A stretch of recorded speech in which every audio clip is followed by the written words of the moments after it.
Hello, welcome back. This is Shane Sanford from the Sanford Family Channel. Today I'm going to be generally going over the craftsmanship and the pros and cons of the gaming table that I made. I made myself some notes. These are just notes that I took over time using the table, playing around with it and whatnot. So without further ado, let me just get into this. Some of the pros. People.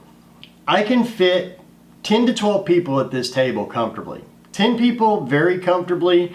I can squeeze another additional person on each end since the ends are so wide. Height and depth. The depth of the table is actually good. This is good for storing stuff between sessions, just general storage. The height of the table is perfect for the chairs that I measured at 4. But we're going to come back to that when I start discussing one of the cons. The height is perfect though. It is exactly what I envisioned it for, and it works out great. The TV, I got this TV is a ONN brand. I got this, I saw it at Walmart. It's a 50-inch, and it was like $149.99. I couldn't pass it up. That sounds to me like the perfect TV just to display a menu, a grid map on a table. I mean, you don't have to have the best of the best with the greatest audio, and my audio is being run through my laptop anyhow, so what does it really matter? So yeah, ultimately I'm very impressed with this TV for the price and the value that it brought to the table. And the picture is extremely crisp, you know, so what more could I ask for? So I've seen a number of tables online with in-table lighting, and while I think it is kind of nice and it will add a lot of ambiance to our games, I don't know if it'll be used a lot, so it's kind of yet to be determined whether this is going to be a big benefit or not. It has a lot of different choices for brightness and things of that nature, so we'll see how that actually plays out over the course of gaming. I really don't know at this point. Right now it's just a luxury. It's just it looks good. You know, I've had a couple of gamers come over and look at it and they're like, oh, that is so cool. But at the same time I'm thinking it's limited usefulness. I would have rather paid $100 on miniatures than you know, personally. But I just felt like, you know, to have an actual gaming table without lights is kind of like shortcutting. It's just one thing that a lot of the gaming tables online have, so that's why I put them in. The electrical outlets, huge benefit. You can't. I don't know. The electrical outlets are just amazing. The camera and light are actually plugged into it right now. These outlets just make the table, in my opinion. I've had my phone plugged in and charged. I can hook up my laptop to it. The TV's plugged into it.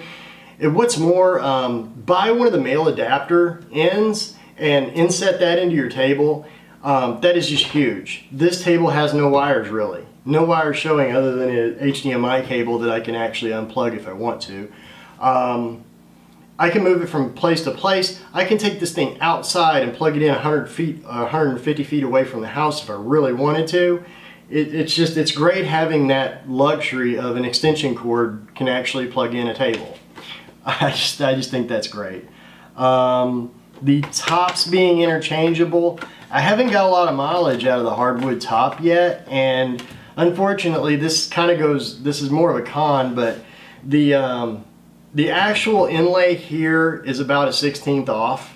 And over the course of 5 to 6 feet, it actually does make a difference, and some of the boards don't fit as well and have quite a bit of space or a gap at the edge.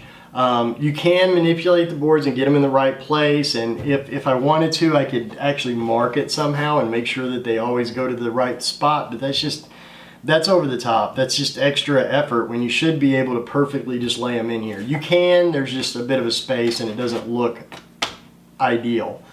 But I haven't gotten much use out of that. No mileage there yet. It is very modular and I can use it for a lot of different purposes. It can be pieces can be interchanged. It can be set up however I want. The DM screen is actually a piece of that as well. I don't think I'll get a lot of use out of the DM screen, but that's kind of up in the air because when and if, and I do say when mostly, because we are planning on recording some of our campaigns, and that'll be coming up pretty soon. We're working out the details on cameras and stuff like that. When we do that, I likely will use the DM screen if for any reason other than the fact that it will have our emblem or a symbol on it. You know, you think of Critical Role and some of the others, they have like their little insignia. We're going to do that. I may actually tone it down a bit so that it doesn't stand up as high. I don't know, but that's the wooden top. The felt top fits like a glove and is actually amazing. Initially, it was a little bit bowed from sitting in the garage, and the humidity had gotten to it and arched it just a little bit, but I've had it sitting on the billiard table with a lot of weight on each end, and now there's a little bit of humidity in the basement, but not much. It's starting to actually, it wasn't bowed much. It was barely bowed. It stuck up a little bit on the lips. But that's actually ironed out now. You can't even see it sticking up. I'm going to let it sit there for a little while longer because I want it to be nice and flat. So at any rate, that fits perfectly and works wonders. To play a board game, there's a bit of a stretch from one side to the other. This is a big table. So it's more like you would want to play on the corner or on the edge of the table with somebody. This table, in that respect, you could have 4 groups of players, more if you put them in the center with the distance, playing Magic the Gathering on the corners, comfortably.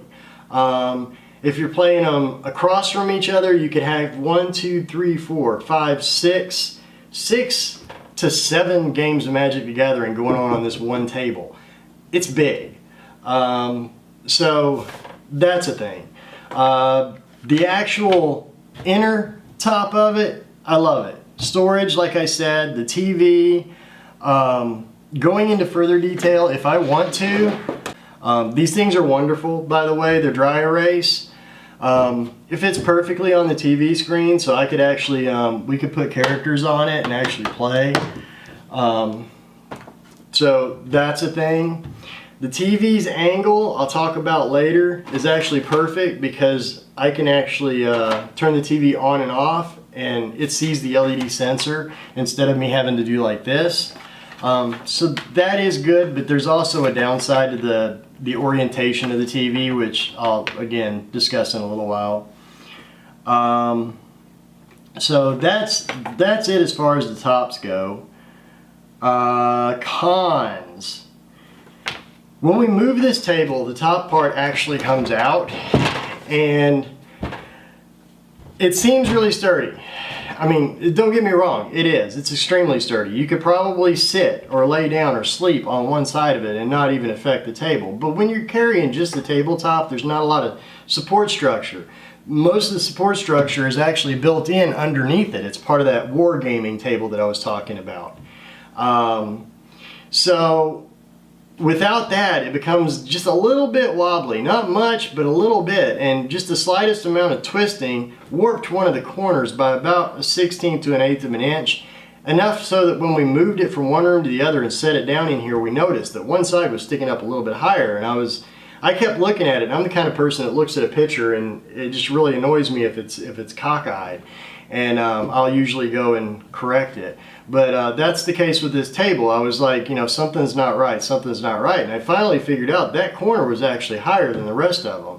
And it was, you know, like this, that's superimposed, but it was kind of bent upward a little bit. So it's been addressed and it's straightened out, but that's the thing. The structure of the top wasn't the greatest.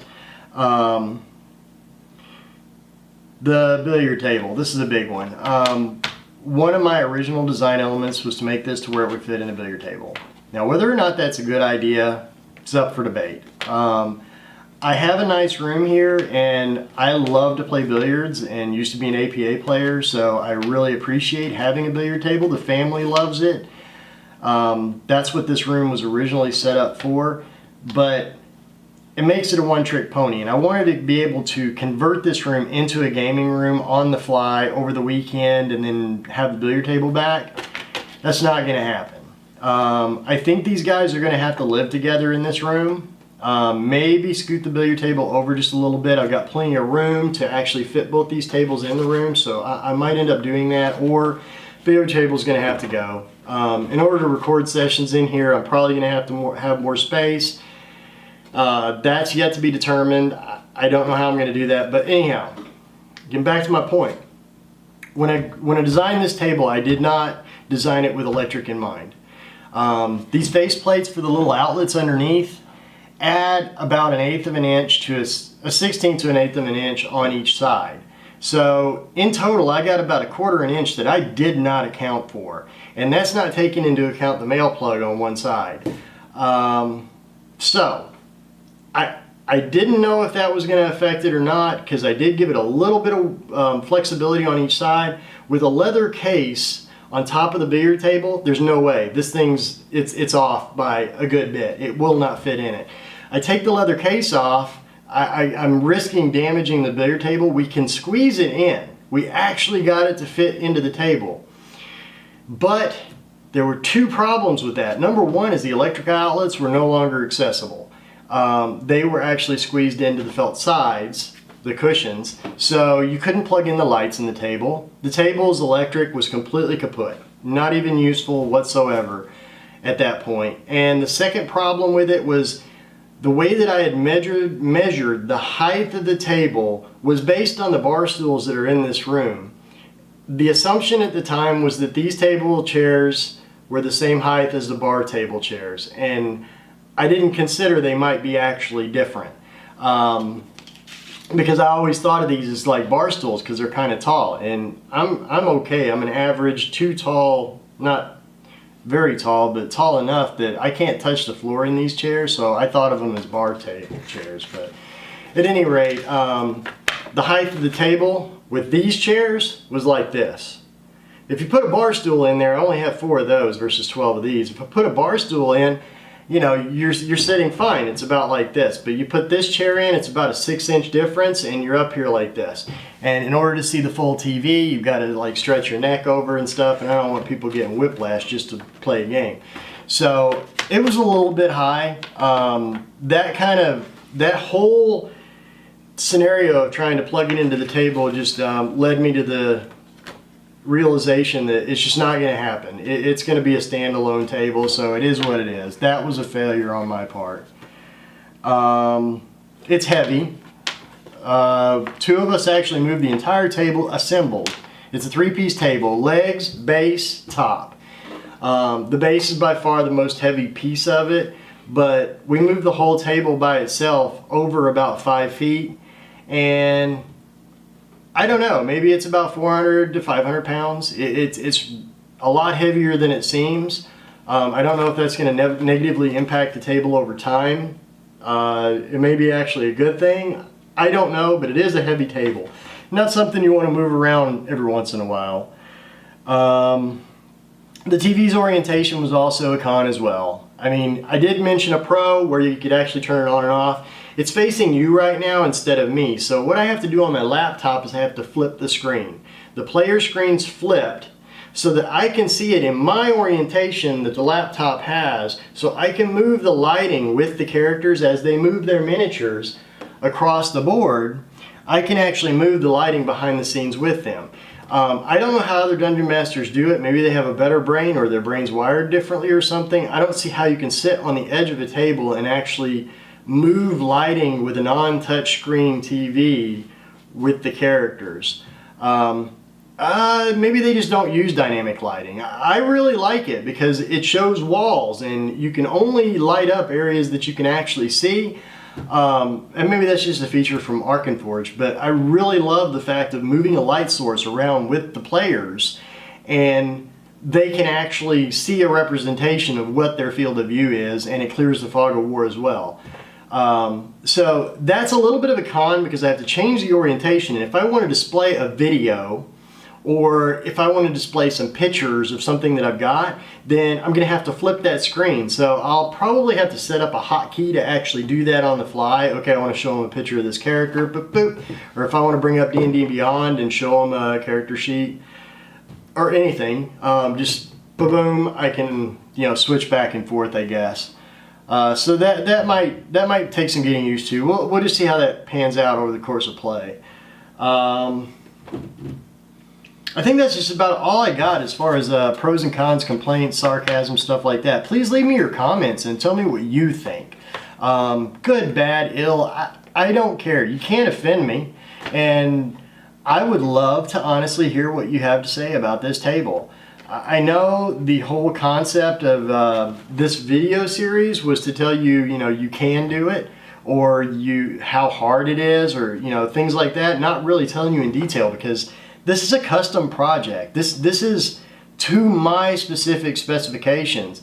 If you're a war gamer out there and you play like Warhammer or one of those war games, you don't want a TV in here, or if you do want a TV in here, you want it to at least be flush mounted, or you want to be able to inlay on top of the TV that's a little countersunk into the table, maybe another felt top that will actually complete out the felt top, so it's one solid top. So overall quality of the table itself, originally I was bashing myself on this and I was teetering around 5 and 6, but after I've had some friends actually come over and take a look at it and everything, I've managed to eke it up to about a 7. I would say my craftsmanship and the quality of this table is probably a 7 out of 10. I think my craft skill has leveled up quite a bit during the course of doing this whole project, and I think I could have done a heck of a lot better. If this table had successfully fit, for good or worse, if it had successfully fit inside the billiard table, then I probably would have rated that at more of a 8 overall quality. But, in my mind, quality is, these little blemishes where there's some knots that had come out of the wood, or the wood wasn't perfect here and here. I think there's some dings on the actual TV piece that aren't extremely noticeable. I don't think anybody's noticed them but me yet, but those are little things that stand out. And some of my cuts weren't the greatest, some of my angles weren't 100% perfect, and I'm a little bit detail oriented, so yeah, I hit myself a little bit on that. The difficulty, I put it at 6 out of 10, just because it does require tools, and it requires time and blood and tears and sweat and just about everything that you have. It wore me out. It was a tough project for me, being a new person, and I guess the difficulty is really going to depend on your skill level. If you have experience with woodworking, then this might be like a 2 difficulty for you. If you have no experience with them like me, it's probably a 5 to 6, just based on time and materials and the tools necessary. If you have no experience and are not inclined, and aren't that mechanically inclined, then this might be more up in the 8, a daunting task, especially if you just don't have the time to do it. So that's going to be up to the individual. I personally set this as a 6, and I think that's kind of adequate as to how difficult I think it overall was. The usefulness of the table is an 8 out of 10. That may seem a little low to some because it was custom made, but because of the fact that I couldn't fit it in the billiard table and I failed, I would I knocked myself at least 1 point for that. And the fact that I have to share this room with 2 tables, a billiard table and a gaming table, the fact that this tabletop is not exactly 100% squared, and it doesn't present itself as a perfect dining room tabletop. Not that that matters, because that's not what it's used for, but that also kind of plays into that. But otherwise, it's an excellent table, and it's just fully functional. I love it. So that's kind of where the 8 out of 10 came from. All right, and finally, worth. What's the table worth to me? Me personally, I looked online, and I think to craft a custom gaming table, some of the sites, I ended up coming up with about $3,000 if I wanted to buy a custom gaming table, but not custom as in I set the specifications, custom as in kind of like a shopping cart. I pick and choose what I want in the table. I know that it would probably be more if I contracted somebody or found somebody to actually build the table to my specifications. Now, given it would have been a heck of a lot more quality, it would have been better done, stronger, better materials, but it would have cost me an arm and a leg compared to what I paid for it. I think all said and done, TV included, I believe I paid roughly $500 to $600 for the materials for the table, give or take. It was around in that neighborhood. I paid about $600 for all the tools except for the miter saw and the sander. I already had those. And the drill. So I already had those 3 items. All the rest of the tools that you saw in the video I actually purchased, and I think it cost me, I got a lot of them on sale and they weren't the best quality ever. I think I got those for roughly $500 to $600. Those will be useful for, you know, their life. So that's all good. And of course it took me roughly 40 hours, 36 to 40 hours to do this from start to end. That's not accurate because it's pretty much the time I got off work, I would punch the clock, or the time that I got finished with dinner. Yeah, and then whenever I got finished and actually got in the bedroom, that's when I'd look at my phone and say, okay, I'm done.